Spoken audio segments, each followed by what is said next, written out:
इस trailer breakdown की शुरुआत करने से पहले मैं आदित्य धर की तारीफ करना चाहूंगा। ट्रेलर को इस तरीके से इन लोगों ने बनाया है कि कहीं से कोई थोड़ी सी भी स्टोरी पता ना कर पाए, लेकिन हम भी कहाँ मानने वाले हैं भाई। इस ट्रेलर को फ्रेम बाय फ्रेम देखा और ऐसी चीजें पता की हैं जो कि शायद आपने कहीं ना कहीं मिस कर दी हो। ट्रेलर की शुरुआत वहीं से होती है जहाँ से कि धुरंधर 1 की शुरुआत हुई थी, जहाँ पर कि हम शुरू में देख सकते हैं कि फ्रेम एकदम ब्लैक एंड व्हाइट होती है, जो कि इंडिया के उस टाइम के माहौल को दर्शाती है, यानी हम हिंदुस्तानियों को दर्शाती है कि हमारी हालत उन दिनों कितनी ज्यादा खराब थी। एक के बाद एक पाकिस्तान अपने अटैक्स इंडिया पे करते ही जा रहा था। इसके बाद कलर हो जाता है भाई एकदम से रेड, और ये रेड कलर ये दर्शाता है कि अब ये इंडिया वो इंडिया नहीं रहा, अब बदला लेने का समय आ चुका है। और इन्हीं सब चीजों के चलते हुए इसकी रेड टोन की गई है। इसके बाद दोस्तों मेन ट्रेलर की शुरुआत होती है, जहाँ पर कि हम रहमान डकैत के पोस्टर्स चलते हुए देखते हैं। अब लियारी का वो राजा नहीं रहा, लेकिन यहाँ पर दोस्तों शायद आपने एक चीज नोटिस नहीं की कि उसके जस्ट साइड में उजैर का पोस्टर भी जलाया जा रहा है। इसका मतलब एक चीज तो क्लियर हो जाती है कि लियारी में अभी जो कुछ भी लड़ाई झगड़े चल रहे हैं वो इसका अगला राजा कौन बनेगा इसके बारे में। लेकिन शायद दोस्तों आप कहीं ना कहीं भूल गए हो कि रहमान डकैत के जाने के बाद तो इनको और भी ज्यादा सिंपैथी मिलनी थी और लियारी का अगला राजा शायद उजैर को बनना था। लेकिन ऐसा हमको इसलिए देखने को नहीं मिला क्योंकि इस कुर्सी को हथियाने वाले और भी लोग थे। जैसे कि भाई जमील को ही देख लो, वो तो लाइन लगा कर ही बैठा था। उसका सबसे बड़ा कंपटीशन रहमान डकैती था और उसका ये विरोध करने के लिए शायद उसने ही ये लोग इकट्ठे किए हो। और अब इन लोगों को हटाने का काम कर रहे हैं रहमान डकैत की बची कुची गैंग, जिसमें कि उजैर,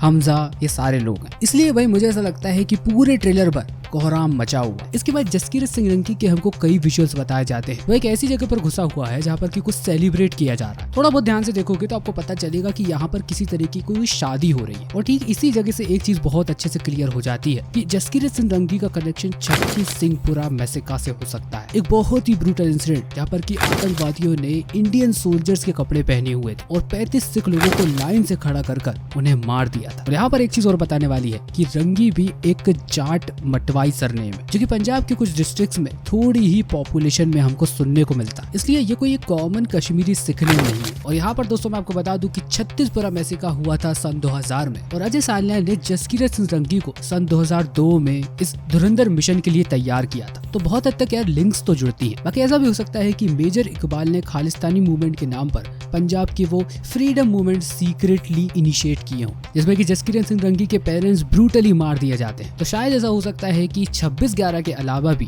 उसके पास और भी वजहें हों मेजर इकबाल को मारने के लिए। और फिर तो रणवीर सिंह ने खुद ये पोस्ट किया है कि I told you it was personal. इस ट्रेलर के दोस्तों एक फ्रेम में हमको ये भी पता चल जाता है कि आखिरकार जसकीरत सिंह रंगी को ट्रेन किसने किया था। जिस जगह पर जसकीरत की ट्रेनिंग हुई थी उसी जगह पर हम बंसल को खड़ा देखते हैं। तो इस बात को भाई कंफर्म किया जा सकता है कि अजय सान्याल के साथ जो एक बंसल नाम का आदमी आता है उसी ने जसकीरत को कभी ट्रेन किया होगा। जसकीरत के फेशियल एक्सप्रेशंस को देखकर ऐसा लगता है कि शायद यहाँ पर उसको पता चलेगा कि उसके पेरेंट्स अब नहीं रहे। और जैसा कि दोस्तों हर ट्रेलर में होता है, पहले की फ्रेम बाद में और बाद की फ्रेम पहले, ताकि व्यूअर्स कंफ्यूज रहे। ट्रेलर में एंट्री होती है भाई मेजर इकबाल की। यहाँ पर उसका डायलॉग आता है, हिंदुस्तानी काफिर का सर काटकर मुशर्रफ के दस्तरखान पर रखा था मेजर इकबाल ने, अब एक और हिंदुस्तानी सर काटकर मुरीद के मीनार से लटकाऊंगा। मैं आपको बता दूं कि भाई इलियास कश्मीरी ने सच में ऐसा किया था। उस वक्त लाइन ऑफ कंट्रोल पर सिचुएशन बहुत ही ज्यादा वॉलेटाइल थी। सन 2000 में इलियास ने बॉर्डर एक्शन टीम को लीड किया था, जिसने कि लाइन ऑफ कंट्रोल को क्रॉस किया और इंडिया के साइड घुस गई। उसकी टीम ने मराठा लाइट इन्फेंट्री के पेट्रोल को अटैक किया, उनमें से किसी एक का सर लिया और उसको बॉर्डर पार ले जाकर जनरल परवेज मुशर्रफ की डाइनिंग टेबल पर जाकर रख दिया और उसके बाद पूरे ऑपरेशन की ब्रीफिंग दी। इसके बाद सेम मॉडल ऑफ ऑपरेंटी से इंडिया ने भी बदला लिया। बाकी यार एक बात है कि यालीना को जब जसीरत के बारे में पता चलेगा तो क्या होने वाला है, क्योंकि एक फ्रेम में हमको यहाँ पर यालीना के हाथ में गन भी दिखाई देती है। क्योंकि यहाँ पर जसकीरत को बहुत ही ध्यान से फैसला लेना होगा कि उसको अपनी कंट्री चाहिए या फिर अपनी वाइफ। और अब तक का जसकीरत का पूरा डेडिकेशन देखा जाए तो भाई वो किसी भी तरीके से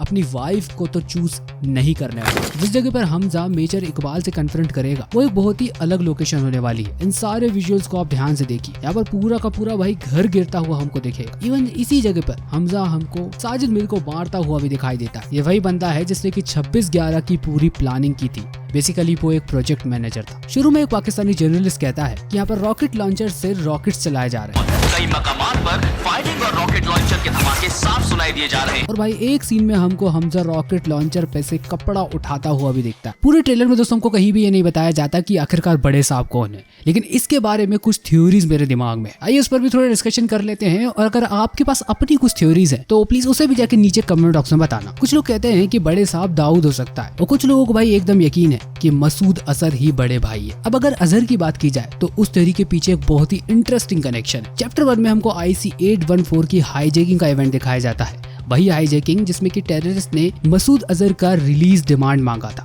अगर फिल्म में आगे जाकर अजहर ही बड़े साहब होता है तो स्टोरी एक फुल सर्कल मूवमेंट क्रिएट करेगी, क्योंकि चैप्टर 1 में भाई उसने खुले में चैलेंज किया था। अगर अजहर ही बड़े साहब निकलता है तो भाई एक बहुत ही पावरफुल मूवमेंट बन जाएगा। लेकिन पर्सनली यार मुझे ऐसा लगता है कि इतना सब कुछ आसान नहीं होने वाला। एक और थ्योरी है जो कि कहती है कि बड़े साहब मसूद अजहर नहीं हो सकता, क्योंकि इस फिल्म में कई जगह दोस्तों को हिंट मिलते हैं कि बड़े साहब ड्रग ट्रेड में इन्वॉल्व था। याद करो दोस्तों SP असलम चौधरी का इंट्रोडक्शन सीन, जहाँ पर की पूरा नार्कोटिक्स नेटवर्क का एंगल हिंट होता है। रियल वर्ल्ड में मसूद एक टेरर लीडर है जो कि ट्रेनिंग स्कैम चलाता है, ड्रग कार्टेल से उसका कोई मतलब नहीं। इसलिए दोस्तों दाऊद वाली जो थ्योरी है वो बहुत हद तक सच बैठती है। इस थ्योरी को सपोर्ट करने के लिए एक बहुत बड़ा क्लू भी हमारे हाथ लगा था। धुरंधर के एंड टाइटल्स में हम दाऊद इब्राहिम के आगे दानिश इकबाल लिखा हुआ देखते हैं। अगर दोस्तों दाऊद इन सब में इन्वॉल्व है तो जसकीरत का मिशन सिंपल तो बिल्कुल भी नहीं होने वाला। सच कहूं दोस्तों तो सिनेमैटिक पर्सपेक्टिव से देखें तो इस बात की हाईली पॉसिबिलिटी है कि धुरंधर का एंड हैप्पी तो बिल्कुल भी नहीं होने वाला। आप खुद ही सोचो, जसकीरत पाकिस्तान के गैंग्स वॉर के अंडरवर्ल्ड नेटवर्क में इन्फिल्ट्रेट करता है। अभी भाई वो जिंदा खड़ा हुआ है तो हम सबको ये कॉन्फिडेंस है कि कभी ना कभी भाई वो जिंदा वापस लौटेगा। लेकिन दोस्तों अगर धुरंधर सेकंड पार्ट पे एंड होती है तो ऐसा भी हो सकता है कि जसकीरत पकड़ा जाए, उसके साथ टॉर्चर हो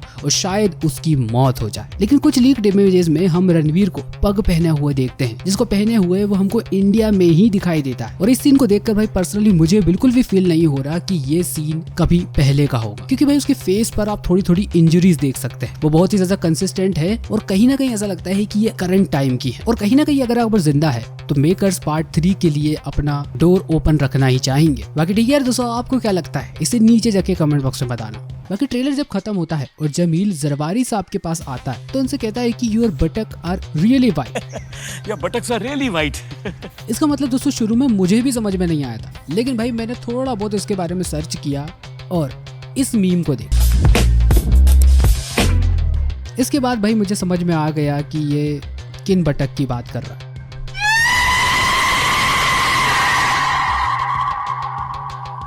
बाकी हाँ दोस्तों, इस ट्रेलर ब्रेकडाउन को यहीं पर खत्म करते हैं। अभी दोस्तों मैंने कई सारी ब्रूटल मूवीज खत्म की हैं, उनकी पूरी लिस्ट ये रही। जरूर देखना, धुरंधर जैसा ही वॉयलेंस इनमें भी आपको मिलेगा। बाकी इस वीडियो को लाइक कीजिए दोस्तों, चैनल को सब्सक्राइब कीजिए। मुलाकात होगी आपसे अगले ही एक धांसू वीडियो में, तब तक के लिए बाय।